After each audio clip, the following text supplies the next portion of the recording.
I-trade na nga kaya ng Barangay Ginebra itong si Japet Aguilar. Matagal na itong napapabalita at kung inyong matatandaan, yung mga tweet o yung mga Facebook post ni Snow Badwa noon, ang paniwala ng karamihan ang tinutukoy dito ay si Japet Aguilar. May mga magandang laro naman si Japet pero lately hindi na ito nagiging consistent at marami ang naniniwala na baka itong si Japet o kaya si Stanley Pringle ang i-trade ng Barangay Ginebra para makakuha ng mas batang big man katulad nito si Cade Flores o di kaya yung number 1 pick ng Terra Firma na posible na maging si Justin Baltasar. Hindi pa natin natitiyak pero kung sakasakaling i-trade ng Barangay Ginebra ito si Japet Aguilar, medyo malaking sabihin na nating risk yan. Dahil ito si Japet ay 6'9" pa rin at bihira ka makakuha ng player na mayroong athleticism na katulad ni Japet. Kaya sa tingin ko itong balitang ito na ititrade si Japet ay malabong mangyari at hindi pa rin yan papakawalan ng Barangay Ginebra. At sa tingin ko ito si Japet Aguilar actually ay isa doon sa mga players na magre-retiro bilang isang Barangay Ginebra katulad nito si L.A. Tenorio.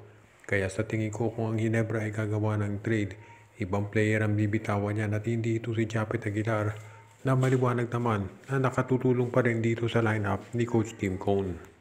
Pagdating dito sa playoffs, mukhang medyo maliwanag na yung nangyayari. Number 1 seed itong Magnolia Chicken Templados, hindi na mababago yan. May twice to beat advantage na rin itong Phoenix Fuel Masters, samantala naman itong San Miguel. Halos sigurado na rin na may twice to beat advantage dahil ang kailangan lang nilang talunin ay itong Blackwater Bossing na sigurado naman nilang tatalunin din yan unless may milagrong mangyari. Kaya ang titignan na lang natin ay yung pwestuhan. Pagdating naman dito sa panghuling number 4, yung huling makaka-twice to beat advantage, mukhang Barangay Ginebra makakakuha niyan. Ang kailangan na lang kasing mangyari, talunin ng Barangay Ginebra itong NLEX Road Warriors.